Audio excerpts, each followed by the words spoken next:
What it is that they're doing is they're treating Shedeur Sanders like a 5th-round pick. Right. We're not covering every 5th-round pick in the NFL hoping that he gets an opportunity to be the starter on day one.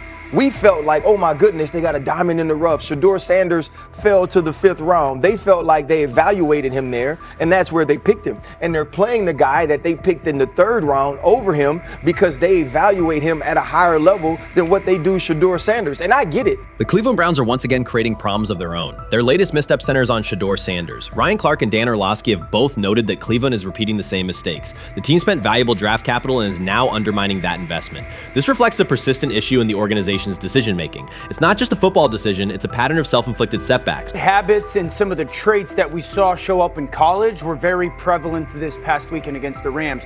Holding onto the football, catching the snap and not reading the defense, kind of evaluating what the defensive line is doing, and then trying to see if you can go make a play, and that's the concern. Okay, it's 1st and 10. They want a play-action double move at the bottom of the screen. The route doesn't win, and then the protection breaks down a little bit. You're taught as a young quarterback, protection breaks down, find the closest check down. It's right there, it's 1st and 10. He gets to like the 4th part of the... The Cleveland Browns have long carried a reputation for instability. Even when it appears they are turning a corner, the organization finds a way to create new problems. Momentum gives way to questionable decisions and progress stalls. The latest situation centers on Shedeur Sanders. It highlights recurring issues in leadership, planning, and execution. Instead of establishing a clear path forward, Cleveland risks undermining its own investment. There's a lot of players who feel like they should have been picked at a certain spot, should have been viewed in a certain way. But when you get on these teams, it's about developing the team, not doing what's individually best for a certain player. And that's what Kevin Stefanski has to do. And I get it. We want to say all the reasons why what's happening to him isn't right. But maybe we aren't right on the way that not only the entire NFL viewed him, but now the Cleveland Browns view him as well. Shedeur Sanders was not brought in to be a placeholder or a scapegoat. He is expected to be the long-term solution, a high-upside quarterback with the tools, poise, and Sanders' pedigree to elevate the roster. The focus should be on developing him and positioning him to lead the team forward. They sabotaged it. They rigged it against him today, putting him in with 3rd and 4th stringers, 5th stringers. You got no shot at quarterback. They threw him in because they didn't want him to make any more splash and put any more heat on Stefanski. It's a desperate, dangerous situation in which he's got no shot, man. He's throwing to Sal freaking Cannella. What? But he got sacked 5 times because he's hanging on the ball trying to make a play, and nobody can separate. Then it comes down to a couple of minutes are left, and Shedeur tries to go on the field, and Stefanski puts Tyler Huntley in place of him. Excruciating to watch. Shedeur Sanders brings accuracy at all levels, steady leadership, and the kind of composure that comes from handling pressure. Fans were energized, and the league was paying attention. For once, Cleveland had a credible source of hope at quarterback, then the familiar pattern returned. Instead of committing to a clear development plan, first-team reps, stable direction, and a defined timeline, the Browns introduced uncertainty and slowed his progress. Rather than building around him and giving Shedeur a direct path to lead, they split priorities and sent mixed signals. The result is momentum stalled at the very point it should be accelerating. I also can't blame anybody who says, I don't necessarily trust this coaching staff to develop a quarterback or to evaluate the quarterback position. They've made some really oddball decisions at this position over the last several years, and I don't blame anybody for questioning, do these guys actually know what they're doing? I don't think that's unfair at all. The thing that I would say is that they're desperate. They're very desperate. Like the entire organization is desperate. And if you really think they're going back to the coaches' offices and all getting around the table after session. This wasn't about scheme or play design. It was a pattern of mismanaging a young quarterback. From the start, the signs were clear. Shedeur Sanders arrived at camp without priority first-team reps or the confidence-building snaps a rookie need. Instead of a defined development plan, he was asked to compete from behind, treated like a depth option rather than a long-term starter. The message was, earn it later rather than build it now. When game action came, he was put on the field with limited preparation. Protection was inconsistent, and the play calling did little to ease his transition, more a stress test than a structured debut. The approach emphasized survival over progression, creating conditions where mistakes were likely and growth was harder to achieve. Analysts Ryan Clark and Dan Orlovsky highlighted the same points. The issues reflected organizational organizational choices, not a shortfall in Sanders' ability. This was not a rookie collapsing under pressure. It was a franchise failing to provide the support, reps, and clarity required for a first-year quarterback to succeed. Shedeur moves slowly, kind of trying to see what's going on, and then that creates that sack fumble. So a lot of the stuff that we just saw in college is a big deal. This ball gets snapped at the 48-yard line. Defense has won the rep. Play is dead. Throw the ball away. Yep. It's first down. But instead we run and it's a 2.5, 3-yard loss. So instead of being 2nd and 10, we're 2nd and 13. We're dead. Again, here's the opportunity to throw the juke route. Hold, scramble.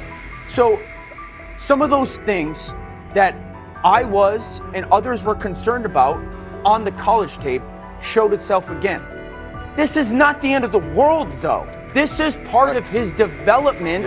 Cleveland managed to take a highly promising rookie and within weeks put him in a position where he looked unprepared. Ryan Clark called out the core issue. A first-year quarterback cannot succeed without protection, clear situations, and a controlled environment. Dan Orlovsky added that when a young quarterback isn't given structure, support, or coherent schemes, you're not evaluating ability, you're manufacturing failure. That's what happened to Shedeur Sanders. Browns fans weren't just disappointed with the results, they were alarmed by the process. This is a fan base familiar with quarterback missteps, yet even they recognize the pattern. A talented prospect subjected to poor planning and inconsistent guidance. After one preseason setback, the conversation shifted toward maybe Shedeur isn't ready instead of examining coaching, play design, and preparation. The reality is clear. The question isn't whether Sanders is ready, it's whether the Browns were prepared to develop and support him. Well, that would be a nice exit strategy because he would come up as doing Shedeur a favor. Like one's got to go, right?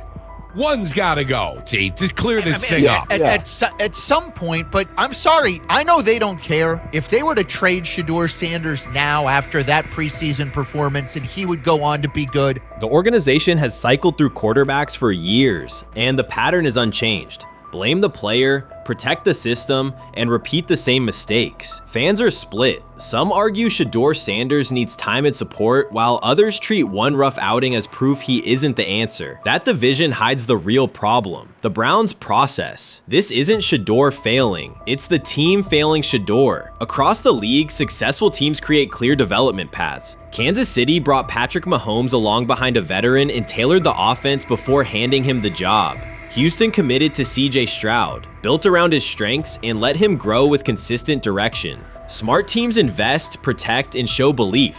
Cleveland did the opposite with Shedeur. Uneven reps, inconsistent protection, and unclear plans. Then question the outcome. That's not development, it's organizational mismanagement. These players have played a tremendous amount of football. Right. And I remember last year when Bo Nix came out of Oregon, we talked about all the easy throws Oregon creates. Right. The level of the skill players that are around him. And then we watched Bo Nix acclimate to the NFL game extremely quickly. I see a lot of those same traits in Dillon Gabriel. He gets the football out of his hands. He takes the throw that's available to him. He plays on time. And part of whether or not you get an opportunity to get on the field is the people that you're competing against. And I don't mean this in any disrespectful way to Shedeur, because I'm not only a fan, it's somebody I want to see succeed. The Browns will likely present this as part of a deliberate development plan, tough standards, resilience building, and testing a rookie under pressure. In practice, it isn't development, it's a damaging approach that undercuts growth. The organization has not shown a consistent model for nurturing young talent, and Ryan Clark and Dan Orlovsky highlighted that publicly. After Shedeur Sanders stumbled in a preseason game, the reaction was immediate. Headlines, polarized fan takes, and sweeping conclusions about his readiness. The front office offered little acknowledgement of the conditions he was placed in. Clark's point was direct. You do not evaluate a rookie by how he looks in a setup designed for failure. You evaluate him when he's properly supported. Orlovsky explained how poor coaching choices, protection, sequencing, and role clarity can quickly erode confidence and stall development. The issue was not Sanders' ability, it was Cleveland's process, which appeared disorganized and unprofessional for an NFL operation. You can't fire the owner because he can't fire himself. Someone's head's going to roll, unfortunately, in this situation, and it's probably Stefanski and Barry. I saw on The Athletic. I don't think that's fair, by the way. Stefanski, that part. I agree. I was saying the other day on my podcast that Barry should be fired, and I said I wouldn't fire Stefanski, but a couple of people made the point of saying But if you fire the GM, you got to give him a chance to hire his own coach, which is fair. That's true. So I would fire Berry. I would hire a new GM. If that GM thinks Kevin Stefanski's a good coach, wants to stick with him. Right. The situation in Cleveland has escalated with the NFL. Sources indicate GM Andrew Berry is prepared to move on from head coach Kevin Stefanski if he refuses to elevate Shedeur Sanders. The Browns are weighing a major quarterback change. Leadership appears to be aligning behind Sanders and pushing for immediate action. This is a high-stakes decision about control and the team's direction. I think it's unfair for me to comment in I guess, maybe on behalf of the industry. All I can say is this, the time that we spent with Shedeur, and what he's done throughout his college career is impressive. He's an impressive young man. He's a really good quarterback. Sometimes, fit comes into play. And I'd also say this, there are 4 more rounds of the draft. And then maybe lastly, it's less about where you get picked and what you do after you get picked. That's really the most important thing. Getting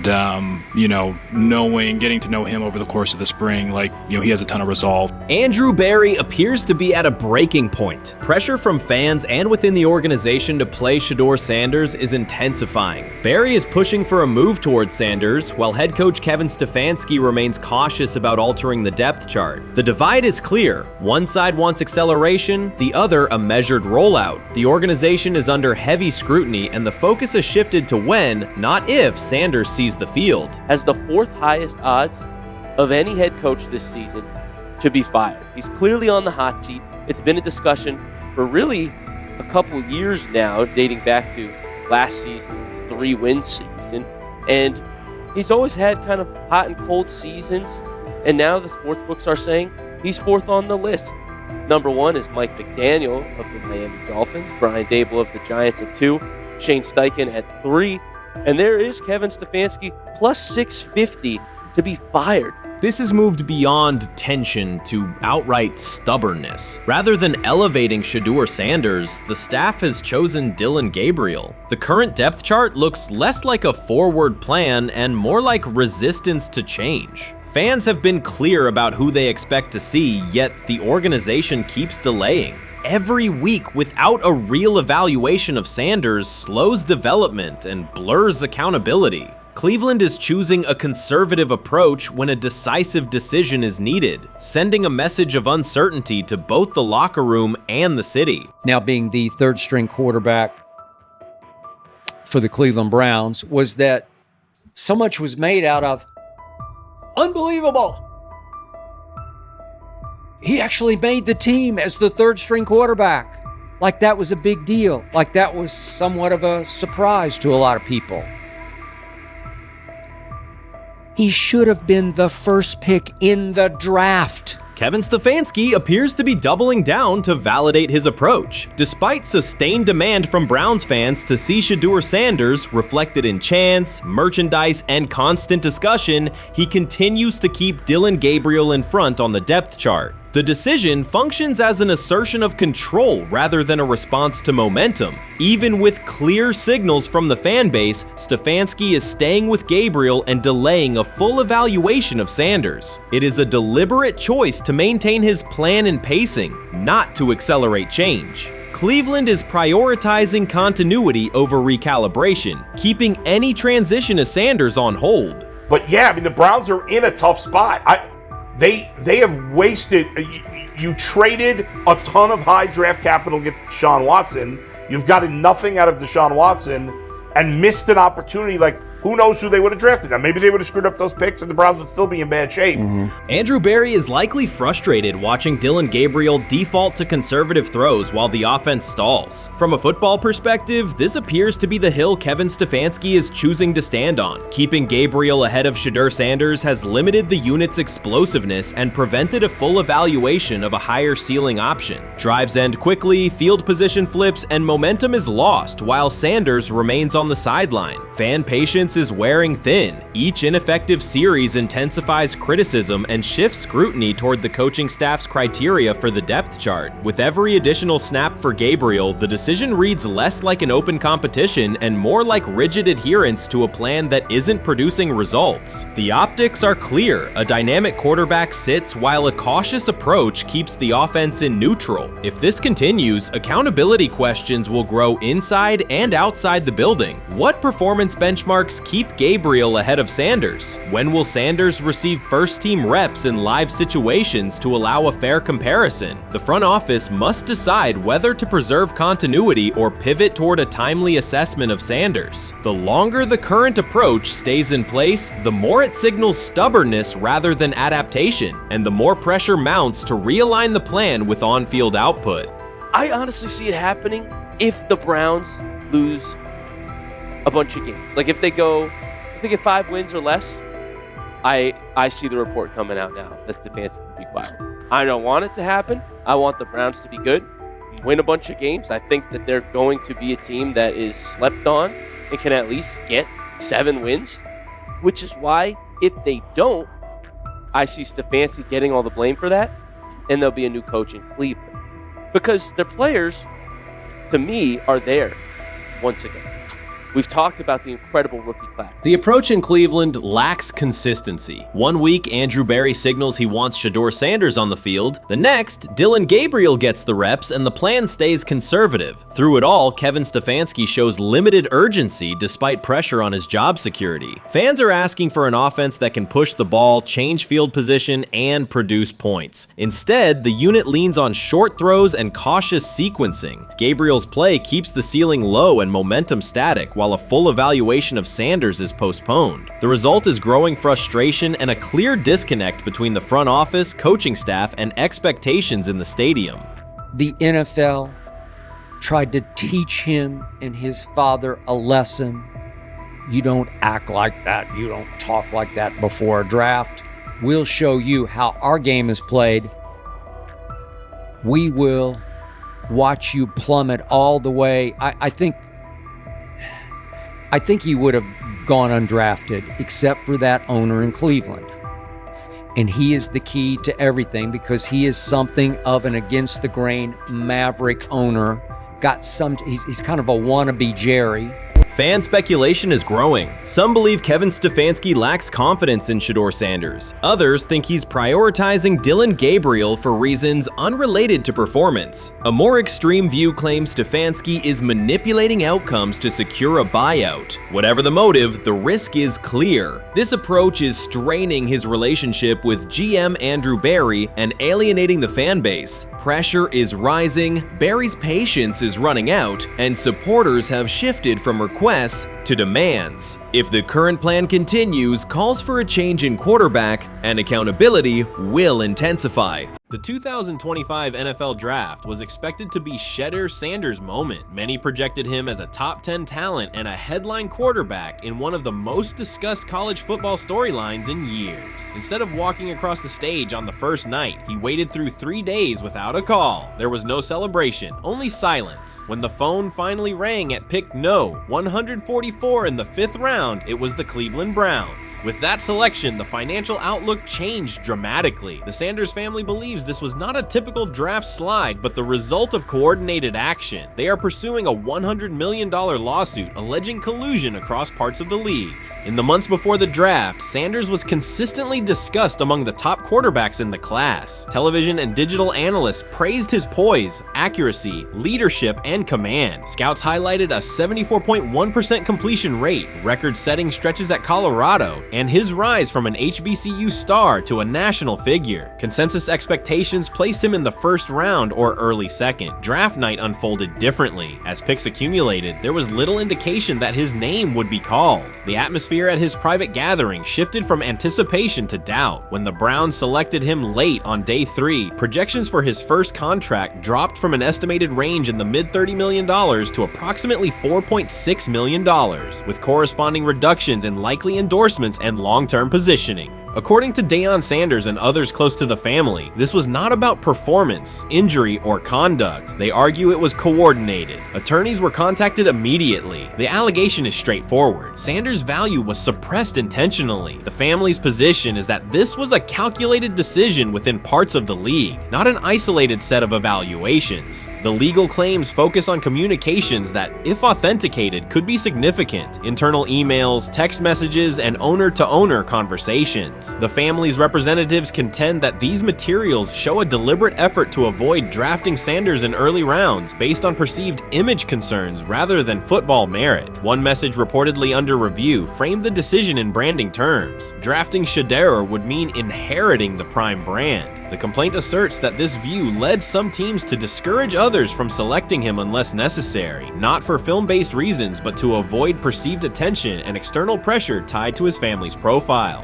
A related thread involves speculation about team fit and willingness to play for certain franchises. Past public comments by Deion Sanders were interpreted by some as signals of an Eli Manning scenario. The family's view is that these were strategic statements, not ultimatums. They argue that rather than engage in discussion, teams chose a passive approach, no direct rebuttal, reduced contact, and a collective reluctance to invest a premium pick. If phone records and written communications corroborate coordination, these items could become central exhibits. Media tone shifted as the draft neared. Coverage that had emphasized production and leadership began highlighting intangibles, interviews, and perceived coachability. Anonymous sourcing appeared in multiple outlets, with claims that Sanders skipped combine drills out of arrogance, bristled at film critique, or told one club, "Maybe I'm not the guy for you," after a tense session. A widely cited line, "Nobody wants a celebrity backup quarterback," was voiced by Colin Cowherd and circulated as shorthand for risk.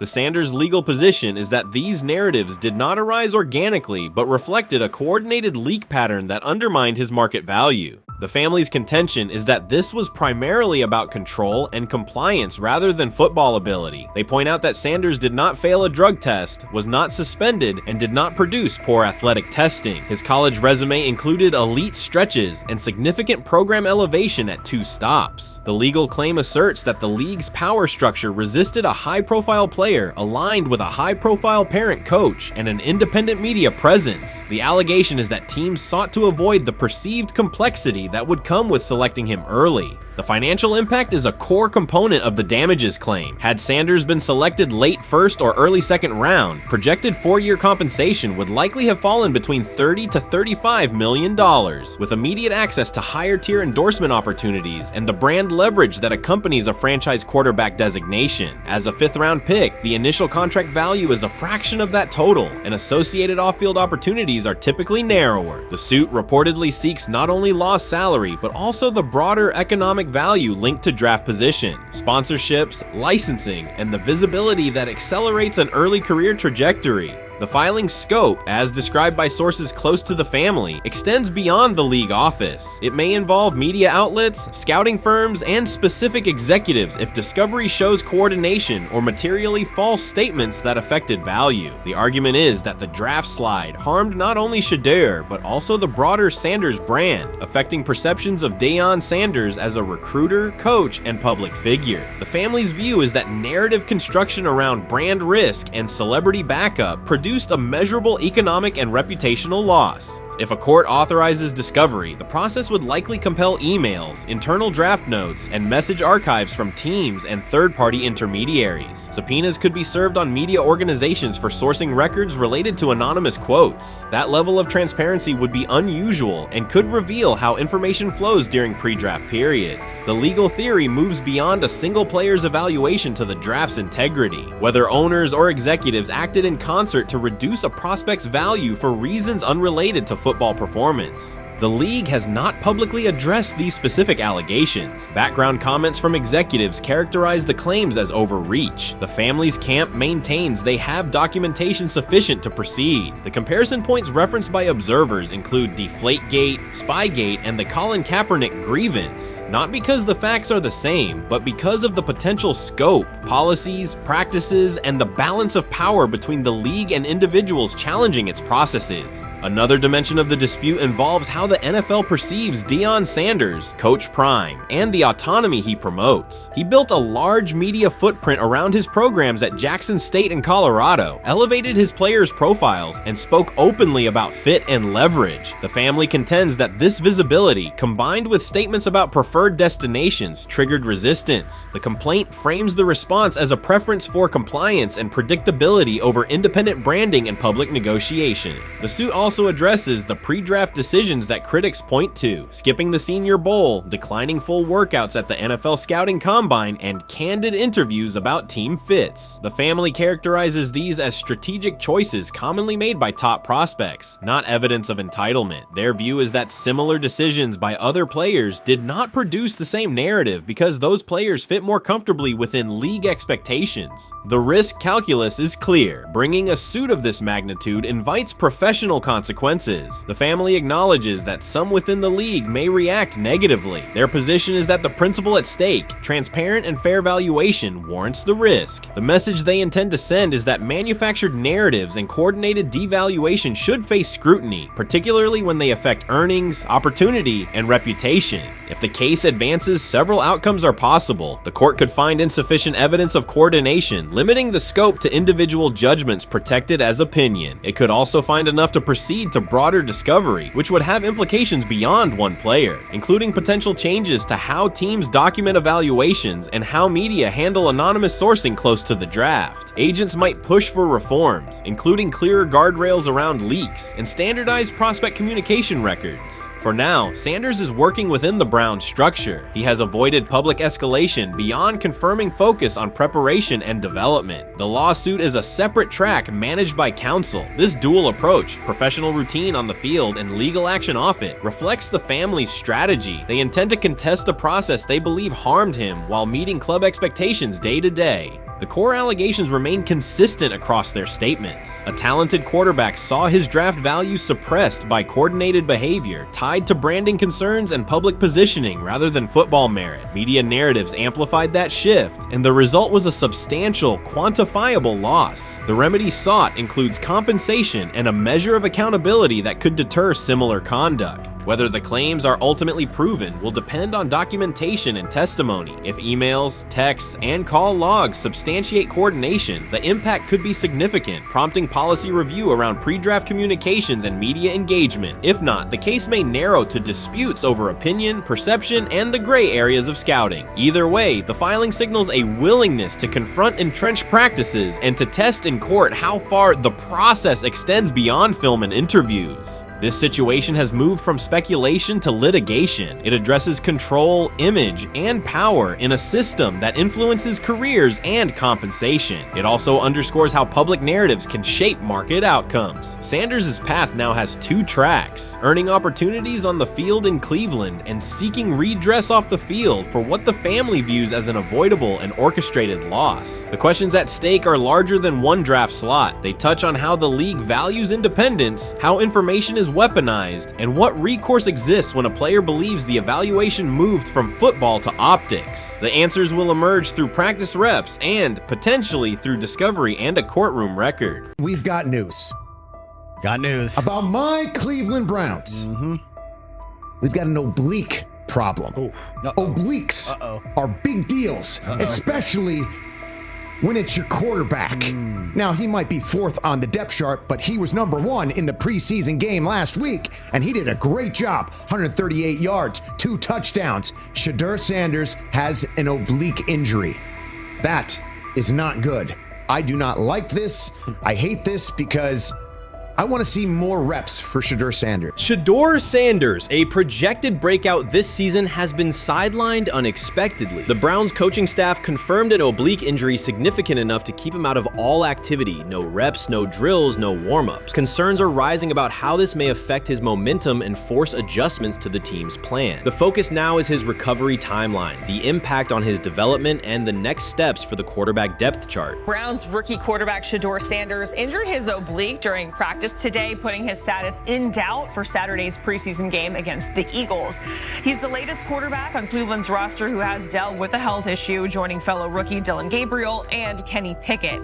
Sanders, who is trying to fight his way up the Browns' depth chart, started the preseason opener last week and threw 2 practice. So how concerning is this for Shedeur as he is trying to, again, make his way up the depth chart, be QB2, potentially QB1 in the future? Dillon Gabriel taking Shedeur Sanders' QB1 spot after Sanders suffers an oblique injury is more than a roster change. It signals the staff is choosing urgency over efficiency. You do not replace a quarterback operating near a 70% completion rate with one coming off a 32% outing unless the decision is driven by desperation or poor evaluation. That is not strategy, it is avoidable loss of production. The impact on accuracy, timing, and drive sustainability is clear, and the difference is apparent to anyone watching. Well, here's what we know. I mean, after practice, Kevin Stefanski, the head coach of the Cleveland Browns, was not available to the media, but I did talk to him on the field as the players were coming off, and he told me that Shedeur Sanders complained of oblique soreness during the warm-ups this morning. Shedeur Sanders' absence isn't just a gap in the lineup, it's a setback for the entire offense. He thrives under pressure and makes throws others won't attempt. When he's healthy, every pass has intent, every drive has rhythm, and opposing defenses know they're in for a long day. Replace him with Dillon Gabriel and the defense senses an opening. Corners press tighter, safeties cheat down, and linebackers blitz more aggressively because they don't expect the same timing, velocity, or accuracy. Yes.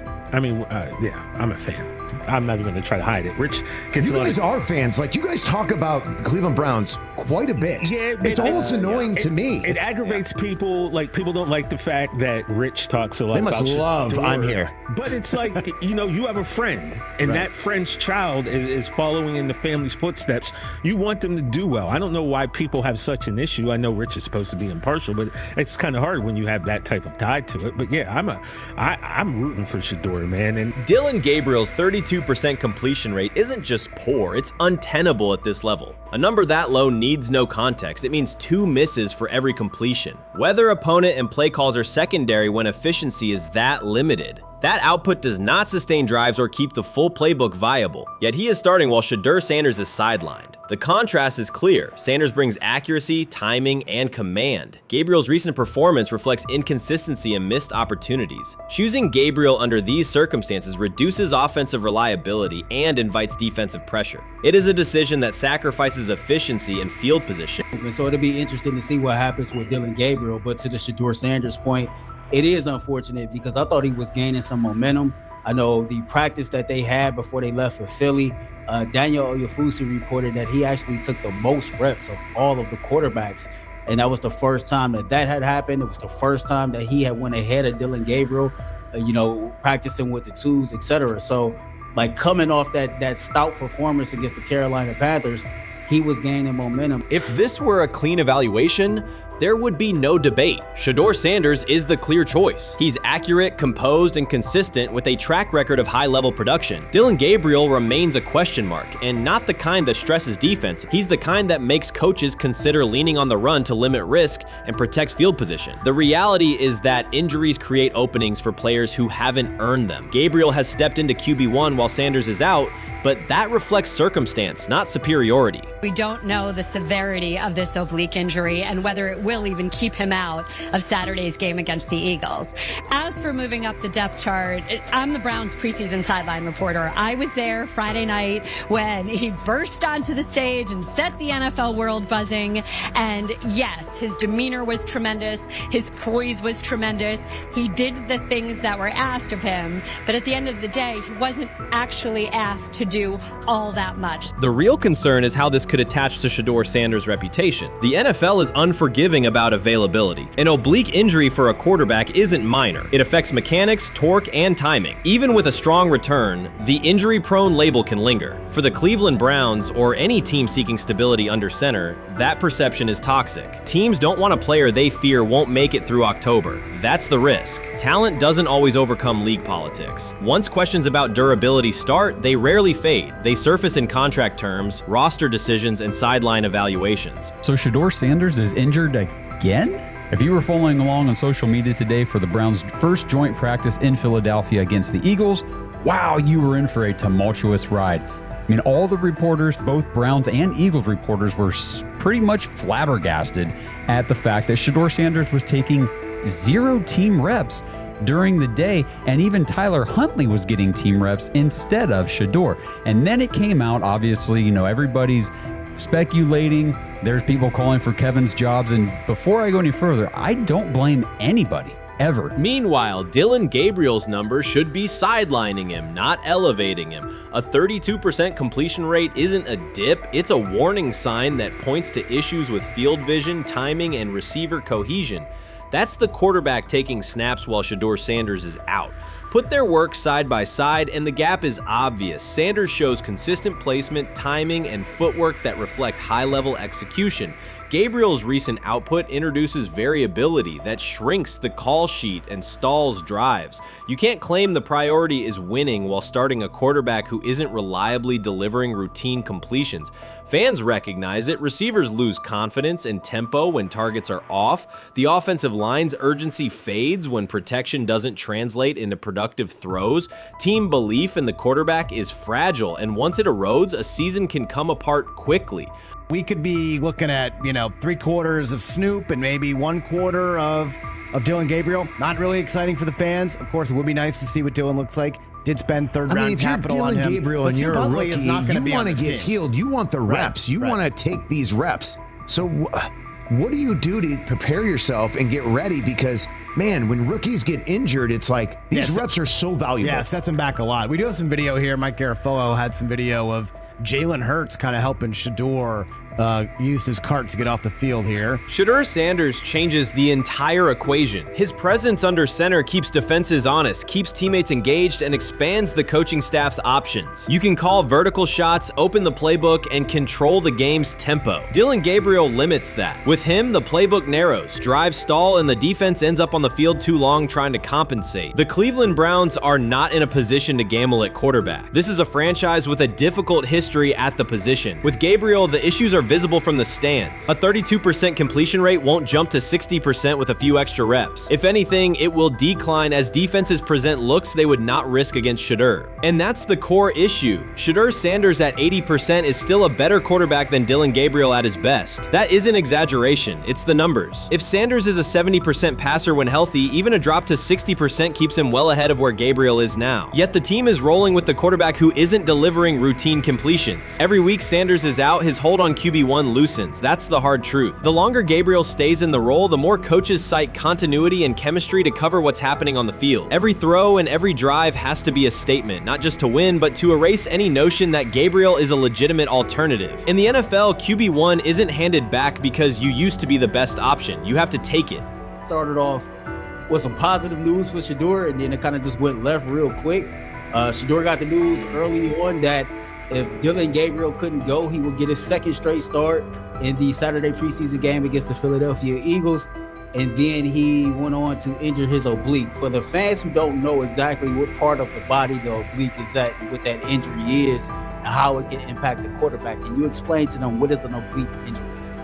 It's like up in this area, right? Well, you can't see me, but like right up in here, when you go to throw, like obviously that's all that. So the truth is straightforward. The Cleveland Browns, or any team in this situation, aren't going anywhere meaningful with Dillon Gabriel under center. You can frame it as progress and point to selective highlights, but reality will level it out, and by then the season is already slipping. Shedeur Sanders is the difference between a team with a path forward and a team playing out the schedule. He reads coverages, delivers on-time throws, and forces defenses to respect every level of the field. Gabriel turns the offense into guesswork. The NFL is built on results, and the results are clear. Gabriel's 32% completion rate functions as a warning sign. It doesn't need context, a clinic, or a film session to explain. It signals inefficiency that stalls drives and compresses the playbook. Yet he has been handed the role Shedeur established through precision, composure, and production. That decision undercuts the stated goal of winning. With Sanders, the offense retains structure, rhythm, and threat. With Gabriel, it narrows and exposes the defense to longer stretches on the field. Shedeur is lighting it up in practice every day. You're not even a half bit curious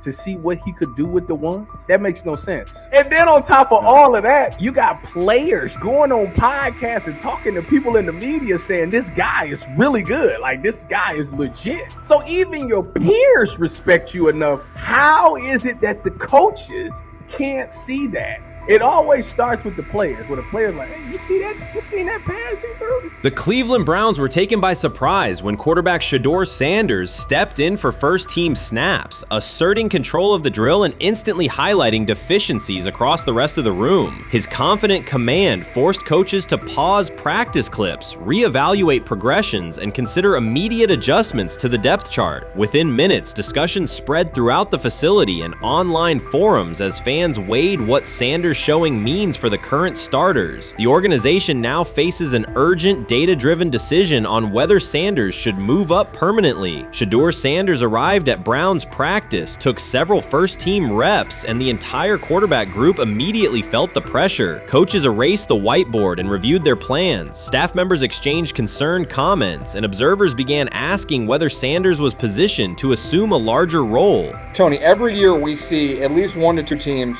They were in last place in their division the year before. No one thought they'd be good, and then they were good. It almost seems like no one's even assuming the Browns can be that, but we see it happen every year. And I get the quarterback stuff, but like, correct me if I'm wrong, Tony, the Browns are trying to run the football, play good defense, not turn the ball over in the passing game, and try and take advantage when they can, correct? That's what they're trying to do.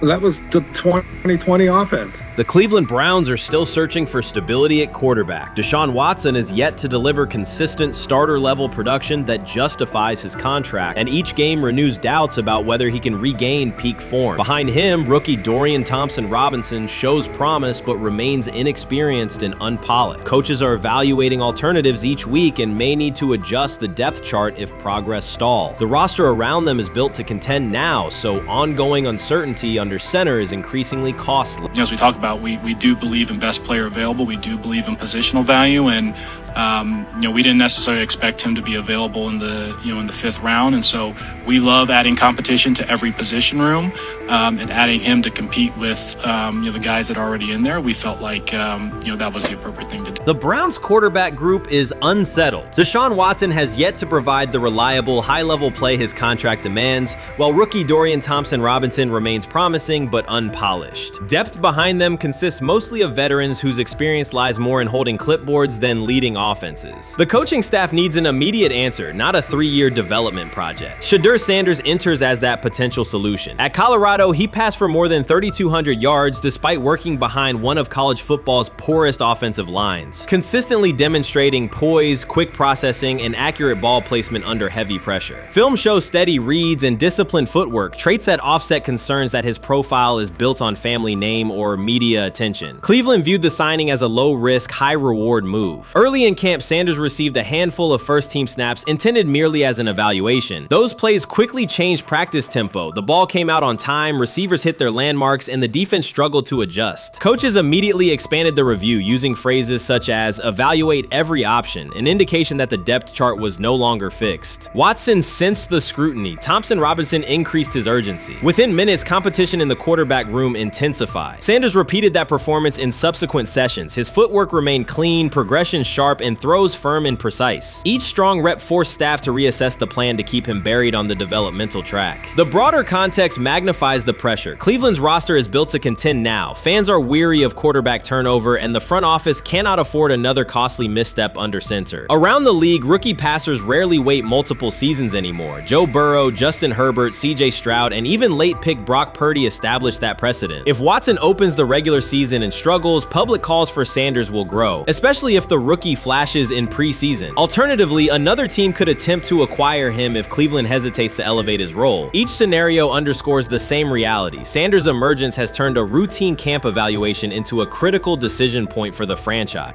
And we saw Dillon Gabriel go 11-11 with the first team, Shedeur Sanders go 11-11 with the second unit. So that was really the big wrinkle today.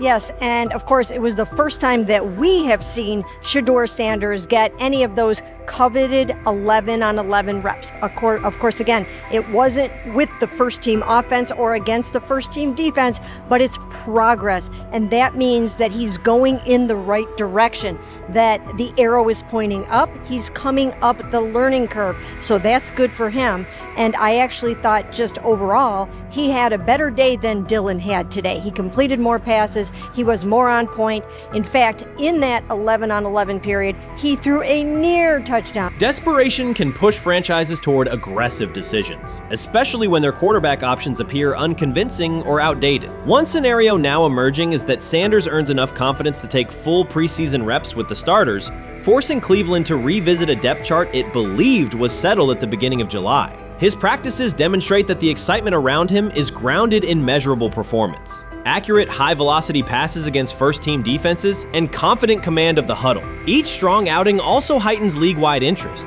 Rival scouts adjust evaluations, and general managers revisit their notes, aware that a viable young quarterback may soon become available. Inside the facility, the personnel staff must balance short-term results with long-term roster planning, knowing that an early move could reshape salary cap allocations and locker room dynamics. The pressure on Watson and Thompson Robinson escalates accordingly. Both must produce visible progress to maintain their current roles. Cleveland's recent history shows how quickly promising quarterback situations can devolve into controversy. The franchise has turned potential breakthroughs into organizational turmoil before, so observers remain cautious about how this competition will unfold.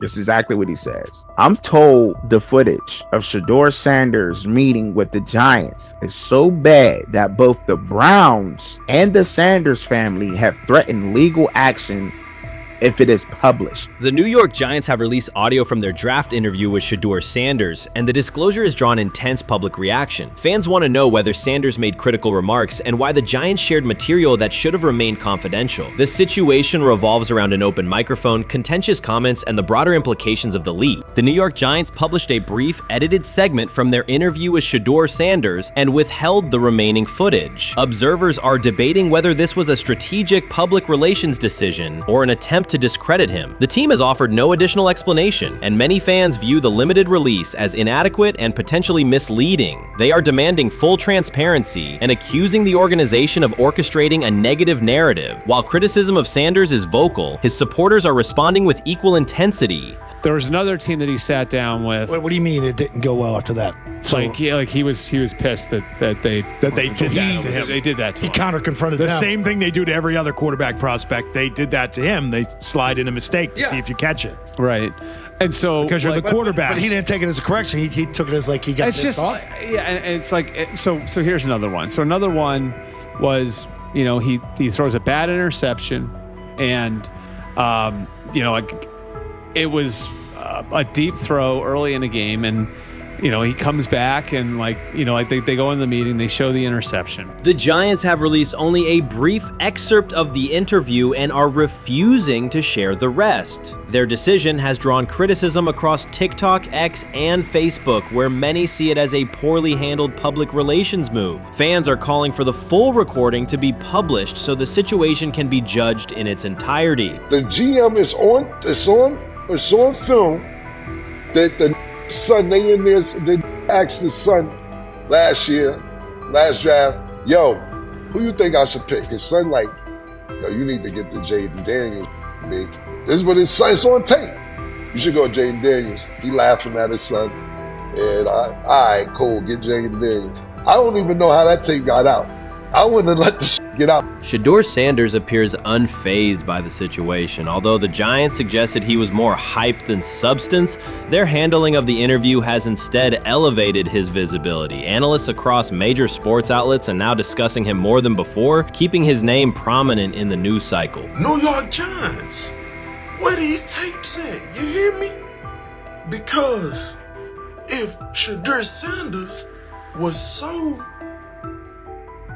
unprofessional, y'all would have leaked the tapes for the whole world could see, right? Cause understand, it's a lot of he say, she say. But one thing I do know, as a young black man growing up in this world, being straightforward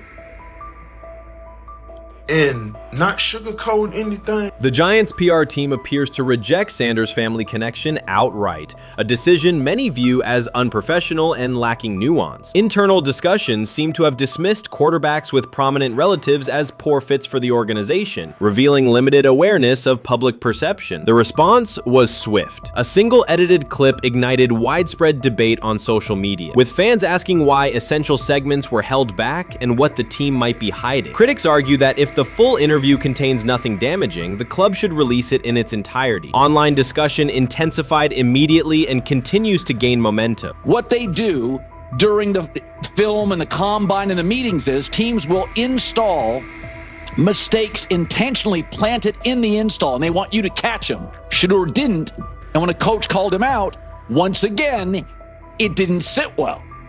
It's like, bro, there's not many teams needing quarterbacks, especially since Pittsburgh appears to have a deal with Aaron Rodgers and Tennessee's getting Kale Moore. The Giants' decision to withhold the full interview has produced an unintended result. Instead of diminishing interest in Shedeur Sanders, it has intensified it.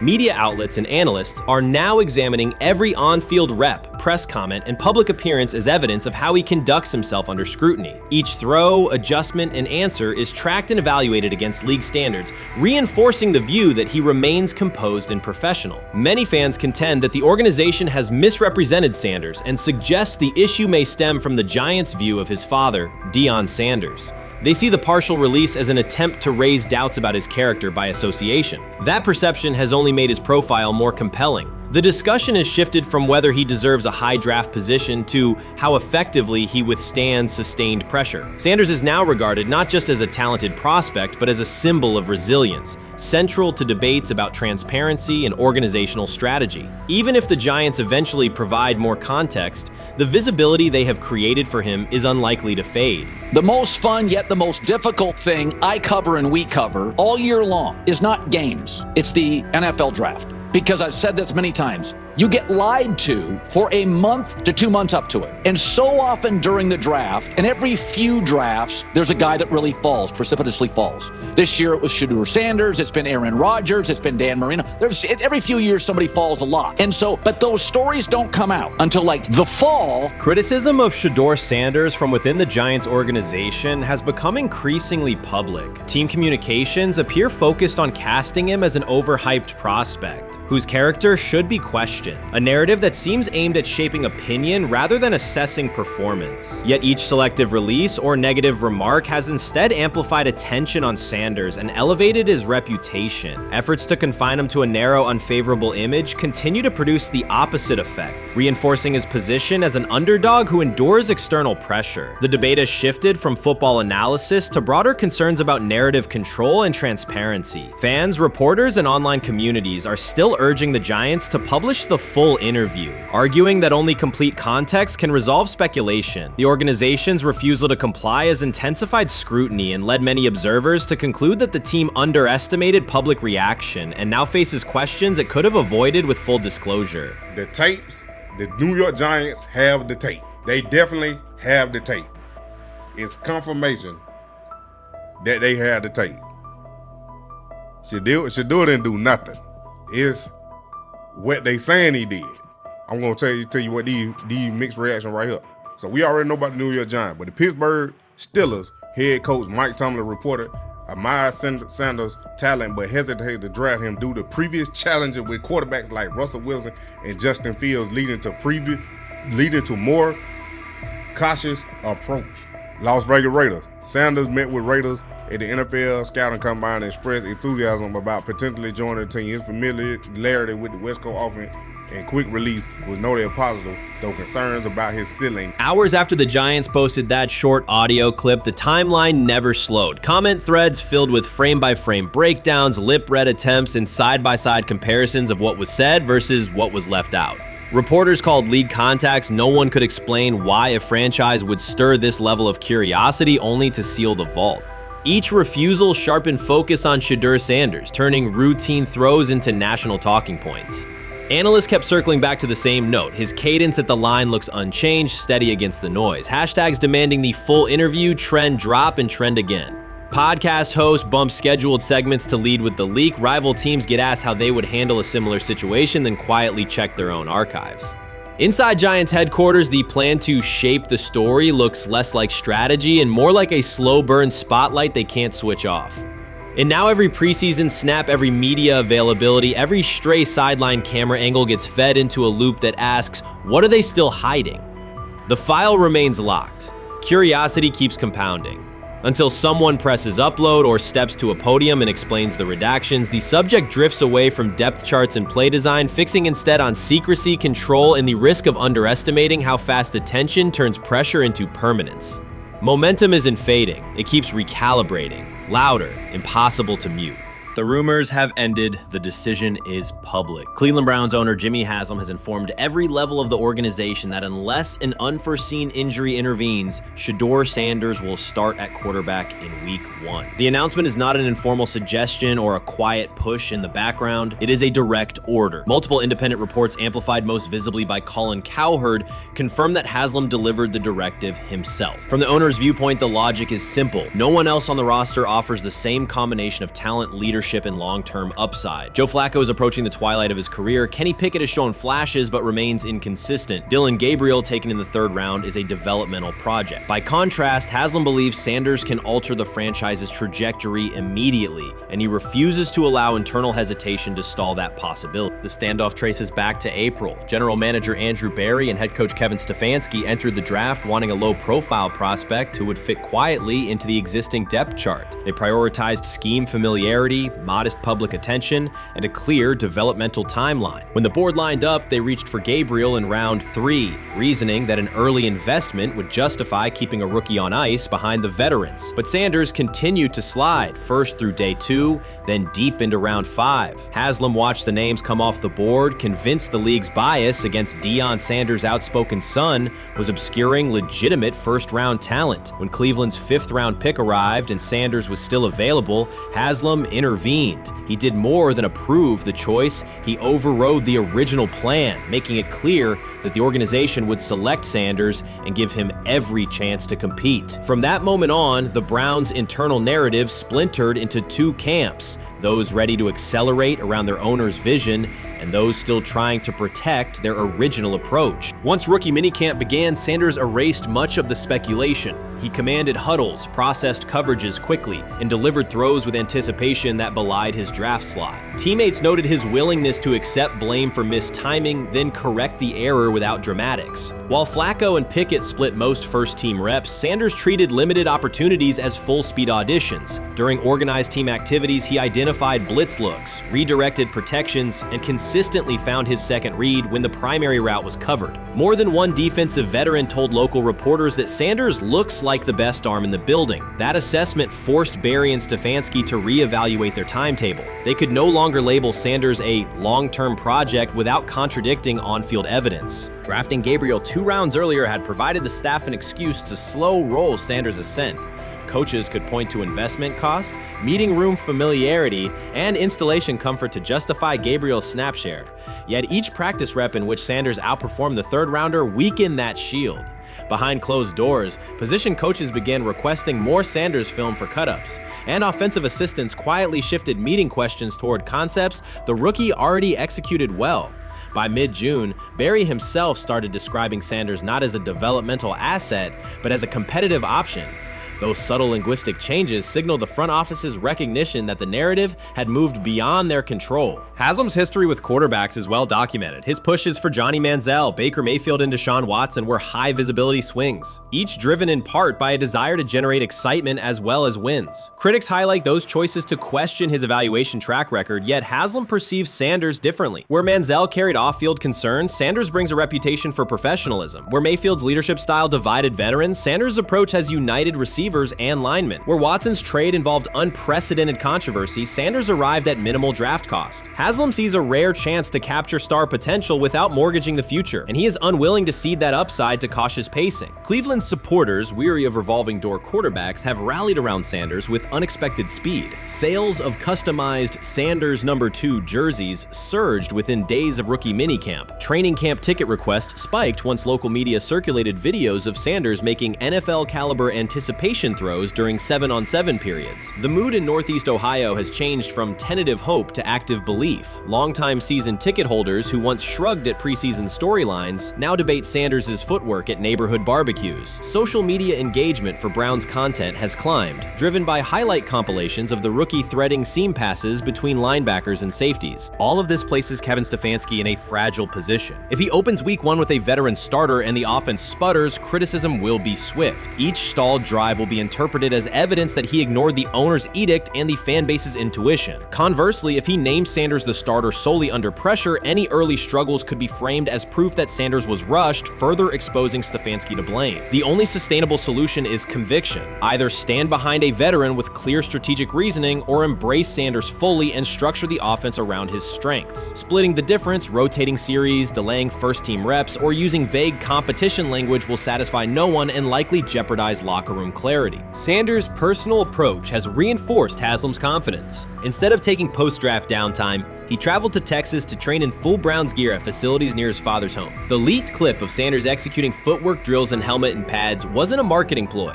It was a glimpse into a quarterback visualizing Week 1 live. Team personnel who viewed the footage recognized purposeful rehearsal, cadence calls, pocket movement against simulated pressure, and follow-through adjustments based on imagined rush lanes. Observers asked why a rookie would conduct such intense solo sessions in May. The answer is straightforward. Sanders does not view himself as a developmental pick. He considers himself the starting quarterback of the Cleveland Browns and prepares accordingly. On pure ability, Sanders' arm strength ranks with the league average for starters. His accuracy to the intermediate middle, an area where the Browns' current scheme generates high leverage completions, has drawn consistent praise from receivers. The primary areas still under review are blitz recognition and live bullets and timing on deep outbreaking routes versus press coverage. Those developmental checkpoints are significant, yet daily practice reps show acceleration. In contrast, Flacco's mobility limits the boot action game that Stefanski installed to help Mayfield early in his tenure. Pickett can extend plays, but struggles to attack tight windows between linebackers and safeties, an essential requirement in Cleveland schematics. Gabriel remains an unknown at NFL speed. Thus, the competitive landscape favors Sanders sooner than the coaching staff originally planned. The franchise now stands at an inflection point. Haslam's mandate, the locker room's growing support, and the fan base's enthusiasm all tilt towards Sanders. The front office's earlier strategy, anchored in patience and quiet development, is increasingly untenable. Barry's shift in messaging indicates grudging alignment, but final authority over the depth chart rests with the coaching staff, unless ownership directly intervenes on game day decisions. A move rare but not unprecedented in the NFL. Should Stefanski align with the owner and name Sanders the starter before preseason concludes, he can claim proactive vision and tailor the offense through training camp. Should he resist and open with a veteran who falters, he risks rapid loss of credibility and possibly his position. Either path carries pressure, but only one aligns with the momentum sweeping through the building. For 2 decades, the Browns have cycled quarterbacks without securing a stable star. Each new hope, whether draft pick or trade acquisition, has collapsed under injuries, inconsistency, or organizational disarray. The possibility that Sanders could finally anchor the position is not merely a football storyline. It is a potential cultural reset for a fan base defined by resilience. Haslam's insistence reflects that awareness. Cleveland needs a leader who can win on Sundays and project confidence every other day of the week. Sanders has shown he can shoulder expectations without retreating from scrutiny. That trait, more than arm talent alone, is why the owner views him as indispensable. Voluntary workouts transition to mandatory minicamp next week. If Sanders receives a substantial share of first-team snaps, observers will interpret it as the staff's acknowledgement that the competition is tilting decisively. A public declaration may not follow immediately, but every rep allocation is a signal. If, however, the staff continues funneling most top unit snaps to Flacco or Pickett, tension will escalate. Local media will question the evaluation process. National analysts will debate the merits of letting a rookie learn through live action versus controlled practice. Inside the facility, players will recognize any disconnect between performance and opportunity, and unity could fray. The Browns have reached a decisive moment. Shedeur Sanders has demonstrated the skill, poise, and work ethic to justify starting in Week 1. Jimmy Haslam has publicly positioned him as the future, and by implication the present of the franchise. Kevin Stefanski and Andrew Barry must either endorse that vision or brace for the consequences of delaying it. For Cleveland fans, the significance is clear. A legitimate chance to exit the cycle of quarterback uncertainty and rally behind a signal caller capable of commanding the field and galvanizing the city. Whether that opportunity is seized promptly or postponed will define the Browns' 2025 season and likely the tenure of the decision makers involved.